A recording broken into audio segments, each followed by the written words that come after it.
Programme news watch میں ایک بار پھر ناظرین آپ کو خوشامدید کہتے ہیں، اور پروگرام کے اس مرحلے میں ہم بات کریں گے کہ آج لاہور سے تعلق رکھنے والے مختلف کالجز اور اسکول کے طلباء اور اساتذہ نے تعلیمی اداروں میں بورڈ آف گورنرز کے قیام کے خلاف مال روڈ پر احتجاج کیا، اور یہ احتجاج اس وقت پولیس کے ساتھ ہنگامہ آرائی میں بدل گیا جب یہ طلباء پنجاب اسمبلی کے احاطے میں داخل ہو کر انہوں نے توڑ پھوڑ کی، اور اس کے بعد پولیس نے ان پر بھرپور لاٹھی چارج کیا۔ آج شہر کے مختلف تعلیمی اداروں سے جمع ہونے والے سینکڑوں طلباء نے مال روڈ پر دھرنا دیا اور ٹریفک بلاک کر دی۔ یہ احتجاج پرامن طور پر جاری تھا، اور طلباء کا مطالبہ تھا کہ اعلیٰ حکام ان کا مستقبل تباہ ہونے سے بچائیں، اور ان کا تعلیمی سال بھی ضائع ہو رہا ہے۔ تاہم اس دوران کسی بھی حکومتی عہدیدار کی جانب سے رابطہ نہ کیے جانے پر طلباء اور اساتذہ نے پنجاب اسمبلی کی جانب مارچ کیا۔ طلباء نے اسمبلی کے باہر موجود تمام کی تمام رکاوٹیں عبور کر کے وہ احاطے میں داخل ہو گئے، اور اس دوران پنجاب اسمبلی میں زبردست توڑ پھوڑ کی۔ طلباء نے اسمبلی احاطے میں فرنیچر توڑ دیا اور شامیانے اور واک تھرو گیٹس اکھاڑ کر اسمبلی کے اندر داخل ہونے کی کوشش کی، جس پر پولیس کی بھاری نفری نے ان پر زبردست قسم کا لاٹھی چارج کیا۔ یہ صورتحال اس حد تک پہنچی کیوں ہے، اور یہ جو بورڈ آف گورنرز کا قیام عمل میں لایا جا رہا ہے، کیا یہ پرائیویٹائزیشن، ان کالجز کی پرائیویٹائزیشن کی جانب پہلا قدم ہے، اور ایسا کیوں ہو رہا ہے؟ اس ساری صورتحال پر گفتگو کرنے کے لیے ہمیں جوائن کیا ہے ٹیلی فون لائن پر پاکستان مسلم لیگ آف پنجاب کے صدر جناب چودھری پرویز الہی نے۔ بہت بہت شکریہ چوہدری صاحب، آپ نے ہمیں جوائن کیا۔ آپ نے دیکھا کہ آج جو طلباء تھے وہ پنجاب اسمبلی کے ایوانوں تک پہنچ گئے، یہ آپ کے خیال میں یہ مسئلہ ہے کیا؟ دیکھیں جی، ایک جائز اور صحیح ڈیمانڈ کے حوالے سے لوگ پھر کہاں جائیں؟ یہی ایک فورم ہے اسمبلی کے باہر، جو اندر الیکٹڈ لوگ بیٹھے ہیں، ان تک اگر وہ سنوائی کے لیے اپنی جو ان کی جائز ڈیمانڈ ہے، یہ سراسر زیادتی ہے طلباء کے اوپر اور اساتذہ کے اوپر۔ جس طرح پنجاب پولیس نے تشدد کیا ہے وزیر اعلیٰ صاحب کے کہنے کے اوپر ہی ہو سکتا ہے، ویسے نہیں ہوا۔ یہ بڑی زیادتی ہے کہ آپ ان کی بات بھی نہ سنیں، ان کی جائز ڈیمانڈ کو سننے کو بھی آپ تیار نہیں ہیں۔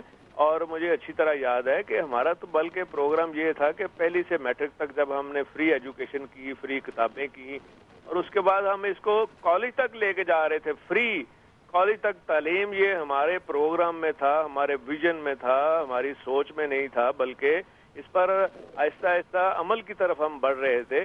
اور اب حالات یہ کر دیے موجودہ حکومت نے کہ جو بچے جو ہیں، یہ جن کو ہم میٹرک تک فری تعلیم دے رہے ہیں، آگے یہ کالجوں میں یہ پڑھ ہی نہیں سکیں گے، یہ سارے غریبوں کے بچے ہیں۔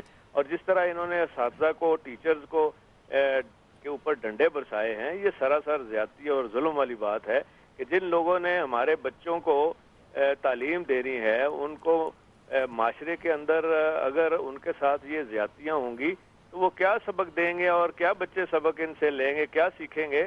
اور مجھے یہ بڑا دکھ ہو رہا ہے کہ یہ کالجز کو پرائیویٹائز کیا جا رہا ہے، اور ان کی پرائورٹیز ہے۔ ایک طرف دیکھیں دانش اسکول کی بات کرتے ہیں، وہاں اربوں روپے یہ ضائع کرنے کے لیے انہوں نے فنڈز رکھے ہیں، اور جبکہ ہمارے 40 کالج جو آلریڈی بنے ہوئے ہیں بلڈنگ، اور ان کو یہ اساتذہ نہیں دے رہے، وہاں ایس این ای نہیں اپروو کر رہے، وہاں پہ داخلے نہیں شروع کرا رہے، اور یہ کس لیے یہ کر رہے ہیں؟ مجھے تو حیرانگی ہے کہ یہاں تو کم از کم کالج تک فری تعلیم ہونی چاہیے، اور پہلے ہی جو پرائیویٹ کالجز ہیں اور جو پرائیویٹ ادارے ہیں، ان کی فیسیں تو کوئی غریب کا بچہ پھر اس کو پڑھنے سے آپ محروم کر رہے ہیں، آپ ان سے یہ حق چھین رہے ہیں، جو کہ اسٹیٹ کا کام ہے کہ فری تعلیم دے اور فری ہیلتھ کیئر دے۔ تو بجائے اس طرف جانے کے، اور اپنی جو نلائکیاں انہوں نے تندور روٹی میں سارے پیسے انہوں نے اربوں روپے ضائع کر دیے، اور دوسری اس طرح کی جو اسکیمیں ٹاسک فورسز میں انہوں نے سارے پیسے ضائع کر دیے، اور اس طرح کی فضول کاموں میں انہوں نے ضائع کیے۔ اس میں ہمارے بچوں کا اور ان اساتذہ کا اور ان اسٹوڈنٹس کا کیا قصور ہے کہ اب یہ کمی؟ اچھا چوہدری صاحب، یہ ایک تو جیسے آپ فرما رہے ہیں کہ آپ کا تو یہ پروگرام تھا کہ آپ کالجز تک بھی فری ایجوکیشن کو لے جا رہے تھے، آپ یہ فرمائیے گا کہ یہ مسئلہ ہے کیا؟ یہ کیوں ان کو پرائیویٹائز کیا جا رہا ہے؟ کیوں یہ مسائل بن رہے ہیں؟ کیونکہ آج ہی پنجاب کے وزیر اعلیٰ میاں شہباز شریف صاحب نے تو یہ کہا ہے کہ وہ تعلیم کے حوالے سے وہ کسی بھی قسم کا کوئی کمپرومائز کرنے کو تیار نہیں ہے، اور وہ اعلیٰ تعلیمی معیار ہر صورت میں قائم رکھیں گے اس صوبے کے اندر۔ ان کا اپنا ذہنی پرابلم ہے، اور کوئی پرابلم نہیں ہے، نہ کسی سے یہ مشورہ کرتے ہیں۔ مجھے بتائیں وزیر کا تعلیم اپنا کون ہے، ایجوکیشن منسٹر کون ہے، ہیلتھ منسٹر کون ہے، انفراسٹرکچر کا منسٹر کون ہے؟ یہاں پہ تو کوئی ہے ہی نہیں۔ 14 محکمے وزیر اعلیٰ صاحب خود چلا رہے ہیں، نہ کسی سے مشورہ کرنا ہے، نہ کسی سے مشاورت ہے، نہ کوئی انہیں مل سکتا ہے، نہ یہ کسی کو ملنے کو تیار ہے، نہ ہی کوئی یہ بات سننے کو تیار ہے۔ ہر شریف آدمی ڈرتا ہے اپنی یہ عزت سے، عزت کی اس کو کسی کو پرواہ نہیں ہے یہاں پہ چیف منسٹر صاحب کو، اس لیے وہ عزت بچانے کے لیے نہ ان سے کوئی جاتا ہے ان کو مشورہ دینے کے لیے۔ اس طرح کی پروگرام انہوں نے، تندور روٹی کیسے انہوں نے شروع کی، کس سے مشورہ کیا؟ اور جب ہم کہہ رہے تھے کہ یہ سراسر غلط ہو رہا ہے اور بلینز آف روپے یہ ضائع کر رہے ہیں، تو اس وقت سمجھ نہیں آئی۔ انہوں نے کہا جی میرا نام بدل دیں اگر میں یہ اسکیم بند کر دوں۔ اب انہوں نے اسکیم بھی بند کر دی۔ اس کے بعد ہم نے ٹاسک فورس کا کہا کہ یہ ضائع کر رہے ہیں پیسے، اس کے کہنے کے اوپر انہوں نے ٹاسک فورسز بنائی، کیا ان کے رزلٹ دیے، اور اربوں روپے صرف اپنے بندوں کو نوازنے کے لیے انہوں نے لگا دیے۔ ہاسپٹل میں جو ہم نے ہاسپٹل میں جو لوگ رکھے تھے، جو ہم نے چیئرمین بنائے تھے، ہاسپٹلز کی جو کمیٹی بنی تھی لک آفٹر کرنے کے لیے ٹیچنگ ہاسپٹلز کو، وہاں یہ اپنے صرف نون کے وہ لوگ اکاموڈیٹ کر رہے ہیں جن کو یہ دے نہیں سکے۔ وہ گاڑیاں مانگ رہے ہیں، ایم ایس جو ہیں ڈاکٹر سے گاڑیاں لے رہے ہیں، وہ جو ڈپارٹمنٹس کے ہیڈ ہیں ہاسپٹل کے ان سے گاڑیاں مانگ رہے ہیں، دفتر مانگ رہے ہیں۔ یہ تو اپنا ان کا ایجنڈا ہی اور ہے، ان کا تو ویلفیئر کا ایجنڈا ہی نہیں ہے۔ ان کو تو جو اسٹیٹ کے جو بیسک چیزیں ہیں، ایجوکیشن، ہیلتھ، اس طرف تو یہ جا ہی نہیں رہے۔ آپ دیکھیں جو بنی بنائی چیزیں ہیں ان کو بھی۔ اچھا، لیکن جوہری صاحب اب سوال یہاں پر یہ پیدا ہوتا ہے کہ صورتحال کو بہتر کیسے کیا جائے؟ یہ جو پنجاب کی اس وقت معیشت کی حالت ہے، اس کا حل کیا ہے؟ اس کو ٹھیک کیسے کیا جائے؟ پھر آپ کے پاس کیا سجیشن ہے اس بارے میں؟ اس کا سب سے پہلے ذمہ داری کا تعین ہونا چاہیے، اور وہ چیف منسٹر صاحب خود ہیں، اور ان کی وجہ سے یہ ہوا ہے۔ جب میں نے چارج چھوڑا ایز اے چیف منسٹر تو 76 بلین کیش خزانے میں پڑا ہوا تھا، اور 24 بلین جو ہے یہ کیش پڑا ہوا تھا۔ ساری جتنی ہماری جو ہیں ضلع حکومتیں جو ہیں وہاں یہ کیش پڑا ہوا تھا، لوکل باڈیز کے فنڈ، یہ 100 بلین کی جو کیش خزانے میں پڑا ہوا تھا یہ کہاں گیا ہے؟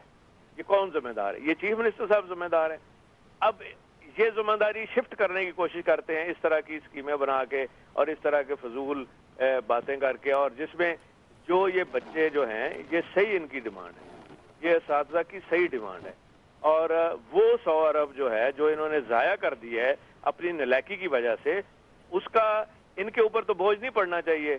بہت بہت شکریہ چودھری پرویز الہی صاحب آپ کا۔ چودھری پرویز الہی پاکستان مسلم لیگ قاف پنجاب کے صدر ہم سے گفتگو کر رہے تھے، اور ان کا کہنا یہ تھا کہ طلباء نے جو آج احتجاج کیا ہے یہ ان کا جائز مطالبہ تھا۔ ان کا یہ بھی کہنا تھا کہ وہ اپنی حکومت میں چاہ رہے تھے کہ کالج تک کی جو تعلیم ہے اس کو بھی مفت کر دیا جائے، لیکن اب اگر پنجاب کے ان کالجز کو پرائیویٹائز کیا جا رہا ہے تو یہ زیادتی کی جا رہی ہے۔ اور ان کا یہ بھی کہنا تھا کہ پنجاب کے موجودہ وزیر اعلیٰ کئی محکموں کو اپنے پاس رکھے ہوئے ہیں اور ان کا کوئی باقاعدہ وزیر نہیں ہے، لہٰذا کوئی حکمت عملی سامنے نہیں آ رہی۔ وقت ہوا چاہتا ہے ایک بریک کا، اور بریک کے بعد ہم آپ کو بتائیں گے کہ چین کے وزیر اعظم وین جیاباؤ 17 سے 19 دسمبر کو پاکستان کا دورہ کریں گے، اور اس کے ساتھ ساتھ وہ 15 سے 17 دسمبر تک بھارت کا بھی دورہ کریں گے۔ کیا مقاصد ہوں گے ان کے اس دورے کی، اور پاکستان اور چین کے تعلقات اور پاکستان کی چین کے جو تعلقات ہیں انہیں ہمالیہ کے پہاڑوں سے بھی زیادہ بلندی حاصل ہے، یہ ان کا مستقبل کیا ہوگا اور کس قسم کے فائدے حاصل کیے جا سکتے ہیں ان ملاقاتوں سے اور اس دورے سے، یہ ہم آپ کو بتائیں گے ایک بریک کے بعد۔